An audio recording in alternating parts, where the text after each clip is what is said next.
የምንገባበት ታሪክ በጣም የሚገርም ታሪክ ነው። ስለ አንድ ኢትዮጵያዊ ሳይንቲስት ነው። ዶክተር አክሊሉ ለማ። ዶክተር አክሊሉ ለማ። ግን ታሪኩ የሳይንስ ብቻ አይደለም። በፍጹም ስለ ጽናት፣ ስለ ትግል። በትክክል አንድ ሰው በአንድ ሐሳብ አምኖበት እስከ መጨረሻው ሲሄድ ምን ያህል ትልቅ ለውጥ ማምጣት እንደሚችል የሚያሳይ ነው። እውነት ነው። በእጃችን ያሉት ምንጮች የሚነግሩን ታሪክ የአንድን ተክል ሚስጥር ስለተገነዘበ ሳይንቲስት ብቻ አይደለም። ያንን ግኝት ይዞ ከዓለም ግዙፍ ኩባንያዎች ጋር ለ20 ዓመታት ስለታገለ ቆራጥ ሰው ነው። የዳዊትና ጎልያት ታሪክ ነው ይመስለው። ልክ በሳይንሱ ዓለም ውስጥ የተከሰተ የዳዊትና ጎልያት ታሪክ። እስኪ ታዲያ ይህንን የዳዊትን ታሪክ ከመጀመሪያውን ጀምር። ዶክተር አክሊሉ ለማን ናቸው? ከየት ነው ታሪኩ የሚጀምረው?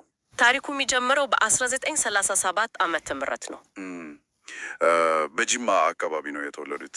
የከፍተኛ ትምህርት ጉዟቸው ደግሞ በጣም ነው የሚያስደንቀው። የመጀመሪያ ዲግሪያቸውን እዚሁ አዲስ አበባ ዩኒቨርሲቲ ነው የሰሩት። ከዛ በኋላ ግን ወደ አሜሪካ ነው ያቀኑት ለዶክተሬት ዲግሪ እና የገቡት ጆንስ ሆፕኪንስ ዩኒቨርሲቲ ነው። በዓለም ከሚታወቁት ታላላቅ ዩኒቨርሲቲዎች አንዱ ነው እና የተማሩትም ፓቶ ባዮሎጂ በሚባል ዘርፍ ነው። እስኪ እዚህ ጋር ቆም እንበል። ፓቶ ባዮሎጂ ምንድን ነው? ፓቶ ባዮሎጂ ማለት ይሄ የበሽታዎችን ባዮሎጂካዊ መሰረት የሚያጠና የትምህርት ዘርፍ ነው። በሽታዎች እንዴት ይፈጠራሉ፣ እንዴትስ ይስፋፋሉ የሚለውን በጥልቅ ይመረምራል። እና ይሄ እውቀት ለቀጣይ ግኝታቸው በጣም ወሳኝ ነበር ማለት ነው። በጣም ወሳኝ። ግን ከዘርፉም በላይ በዛ ዘመን አንድ ኢትዮጵያዊ ጆንስ ሆፕኪንስ ድረስ ሄዶ ፒኤችዲ መስራቱ በራሱ ትልቅ ነገር ነው። በጣም ትልቅ ነገር ነው። የግል ስኬት ብቻ አይደለም፣ ለሀገርም ትልቅ ኩራት ነበር። እኔ ምንጮቹን ሳነብ በጣም የገረመኝ ነገር ያው ትምህርቱን እዛው ጨርሶ አሜሪካ ውስጥ ትልቅ ተመራማሪ ሆኖ የመቀጠል እድሉ በጣም ሰፊ ነበር። በእርግጠኝነት ያንን ሁሉ ነገር ትቶ ወደ ሀገሩ ለመመለስ መወሰኑ ብቻ ስለ ሰውየው ባህሪ ብዙ ይናገራል።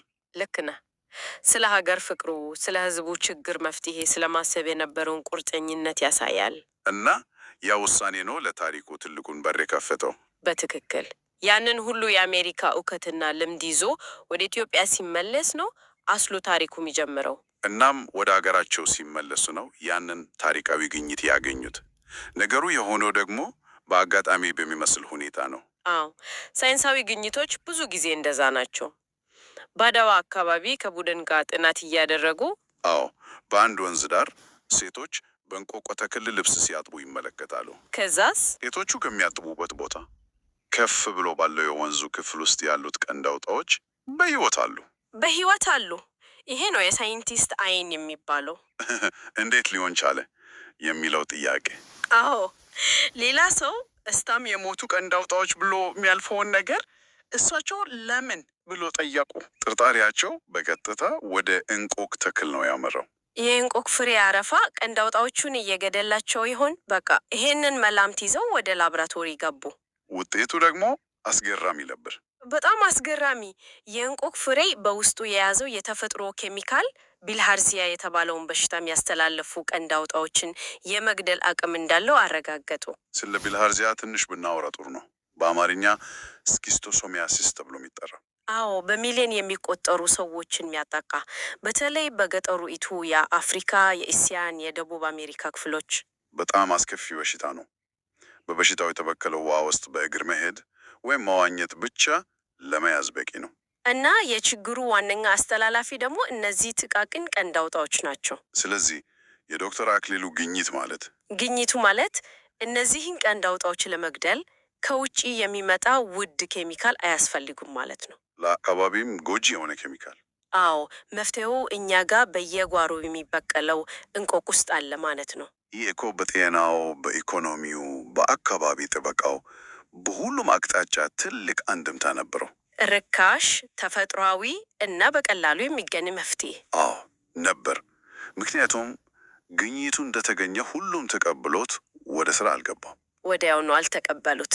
እዚህ ላይ ነው እንግዲህ የ20 ዓመቱ ትግል የሚጀምረው። እና እዚህ ጋር ያለው ተቃውሞ በጣም የሚገርም ነው። ትግሉ ሳይንሳዊ አልነበረም። በፍጹም ማንም የላቦራቶሪ ውጤት ስህተት ነው ብሎ አልተከራከረም። የተቋሙ ከየት መጣ? ተቋሙ የመጣው ከኢኮኖሚያዊ ጥቅም ጋር ከተያዙ ግዙፍ አካላት ነበር። ከኮምፓኒዎች። በወቅቱ ለቢልሃርዚያ መከላከያ የሚሆኑ ሰው ሰራሽ ኬሚካሎች ሞለስኮሳይትስ ይባላሉ። እነሱን የሚያመርቱ ትላልቅ የምዕራባውያን ኩባንያዎች ነበሩ። ስለዚህ የዶክተር አክሊሉ የተፈጥሮ ግኝት ገበያቸውን ይዘጋባቸዋል ሙሉ በሙሉ።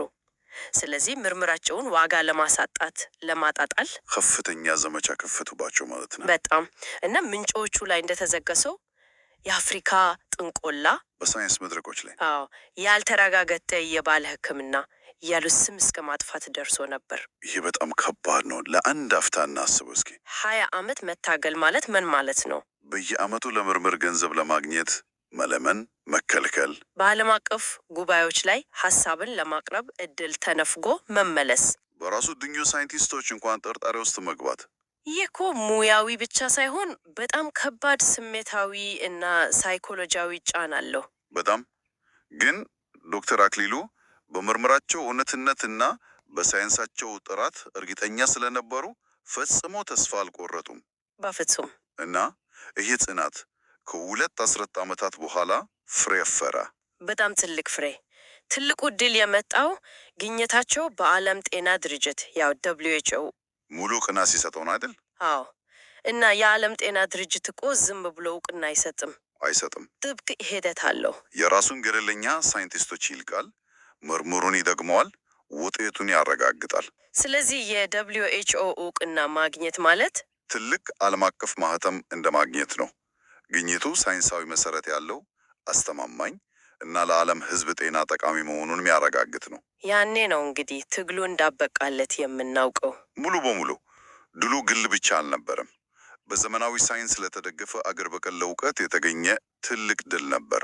ለዓመታት ሲስተቿቸው የነበሩትን ግዙፍ ኩባንያዎች ዝም ያሰኘ ክስተት ነበር። የአንድ ኢትዮጵያዊ ሳይንቲስት ጽናት በቢሊዮን ዶላር የሚንቀሳቀስን ኢንዱስትሪ ማሸነፉን ያሳየበት ታሪካዊ ወቅት ነው። የሚገርመው የዶክተር አክሊሉ ታሪክ በዚያ አያበቃም። በፍጹም አያበቃም። እሳቸው በቤተ ሙከራ ውስጥ ብቻ የተወሰኑ ሳይንቲስት አልነበሩም። ልክ ነህ። ታሪካቸው 2 ገጽታ አለው። አንደኛው ይሄ በቤተ ሙከራው ውስጥ የሚደረግ ምርምር ሲሆን፣ ሁለተኛው ደግሞ የአመራር ሚናቸው።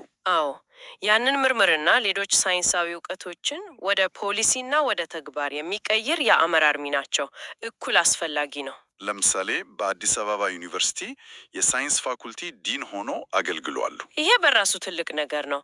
በሀገር ውስጥ ቀጣዩን የሳይንቲስቶች ትውልድ በማነጽ የምርምር ባህልን በማስፋፋት ረገድ ቁልፍ ሚና ተጫውተዋል ማለት ነው። ግን ከዛም በላይ በተባበሩት መንግስታት ድርጅት ውስጥ የነበራቸውን ሚና ስናይ፣ አዎ፣ በዩኤን ውስጥ በሳይንስና ቴክኖሎጂ ዘርፍ ከፍተኛ አማካሪና ምክትል ዳይሬክተር ሆኖ ሰርተዋል። እስኪ የዚህን ቦታ ክብደት እንመልከተው። በወቅቱ በዓለም አቀፍ ደረጃ ያው ሳይንስና ቴክኖሎጂ ለበለጸጉት ሀገራት ብቻ ነበር ያደለው። ልክ ነው። የምርምር ገንዘቡ፣ ቴክኖሎጂው፣ ሁሉም ነገር ወደ እነሱ ነበር የሚሄደው። እሳቸው ግን ለታዳጊ ሀገራት ድምጽ በመሆን ቴክኖሎጂ ከውጭ ከመግዛት ይልቅ በሀገር ውስጥ እንዲያድግ የሚገፉ የአገር በቀል እውቀቶችን የሚያበረታቱ፣ አዎ፣ እንደዛ አይነት ፖሊሲዎችን ለማውጣት ሳይታክቱ ሰርተዋል። ስለዚህ በሁለት ግንባር ነው ሲዋጉ የነበረው ማለት ነው። በትክክል። በአንድ በኩል ከኬሚካል ኩባንያዎች ጋር ለእውቅና፣ በሌላ በኩል ደግሞ በተባበሩት መንግስታት መድረክ ላይ ለታዳጊ ሀገራት የሳይንስ ነጻነት እና ይሄ ደግሞ በቀጥታ ከአራያነት ሚናቸው ጋር ይገናኛል። በጣም ከምንጮቹ ላይን አንድ በቀጥታ የተጠቀሰ ሀሳብ አለ። ምንድን ነው የሚለው? የአፍሪካ ሳይንቲስቶች የራሳቸውን ችግር በራሳቸው አቅም እንዲፈቱ በማበረታታት ትልቅ አራያ ነበሩ ይላል። ይሄ በጣም ትልቅ መልእክት አለው። ትልቅ መልእክት ነው። ስለ ራስ በራስ መቻልና ሳይንስን ከቅኝ ግዛት አስተሳሰብ ነጻ ስለማውጣት ነው የሚናገረው። የአፍሪካ ችግሮች መፍትሄ ከአፍሪካ መገኘት አለበት የሚል ጠንካራ አቋም ነበራቸው። እናም በመጨረሻ ለሀገራቸው ለመላው ጥቁር ሕዝብ ትልቅ የኩራት ምንጭ ነው። የእሳቸው ስኬት የኢትዮጵያ ብቻ ሳይሆን የመላው አፍሪካ ስኬት ተደርጎ ነው የሚወሰደው። ለምን ይመስልሻል? ምክንያቱም ታሪካቸው አንድን ወሳኝ ነገር አሳይቷል። ሳይንስ የአንድ አካባቢ ወይም የባህል ዶክተም አይደለም። እውቀት በሁሉም ቦታ አለ። አዎ፣ ጥያቄው ያንን እውቀት ለማየት ለማክበርና በሳይንሳዊ መንገድ አረጋግጦ ለዓለም ለማቅረብ ዝግጁ ነን ወይ የሚለው ነው። የዶክተር አክሊሉ ሕይወት ለዚህ ጥያቄ አዎ የሚል ህያው መልስ ነው። በትክክል። እንግዲህ የዛሬውን ውይይት ስናጠቃልል ዶክተር አክሊሉ ለማን ስናስብ የእንቆቅንጃ ጥቅም ያገኘው ሳይንቲስት ብቻ ብሎ ማሰብ ታሪካቸውን በጣም ማሳነስ ነው። በጣም ማሳነስ ነው። እሳቸው ፈር ጠዳጅ ተመራማሪ፣ ለ2 አስርተ ዓመታት ከዓለም አቀፍ ኩባንያዎች ጋር የታገሉ ጽኑ ሰው፣ በአካዴሚው ዓለምና በዓለም አቀፍ ዲፕሎማሲ መሪ፣ እናም ለኢትዮጵያና ለአፍሪካ ትልቅ የኩራት ምንጭ ነበሩ። ይህም አንድ ወሳኝ ጥያቄ እንድንጠይቅ አደርገናል። አዎ፣ የዶክተር አክሊሉ ታሪክ የአገር ውስጥ ሀብትን ተጠቅሞ ችግርን መፍታትና ለዚህም እውቅና ለማግኘት መታገልን ያስተምረናል። የእሳቸው ትግል ለአንድ ትክል ነበር፣ ለእንቆቆ። ታዲያ ዛሬስ በኢትዮጵያና በአፍሪካ ውስጥ በየማህበረሰቡ እውቀት ውስጥ ተደብቆ ያሉ ነገር ግን ትኩረት ያላገኙ ወይም ለዓለም አቀፍ እውቅና ተመሳሳይ ትግል የሚጠብቃቸው ምን ያህል መፍትሄዎችና እውቀቶች ይኖሩ ይሆን? ስንት እንቆቆች ተረሶ ወይም ችላ ተብለው ቀርተዋል?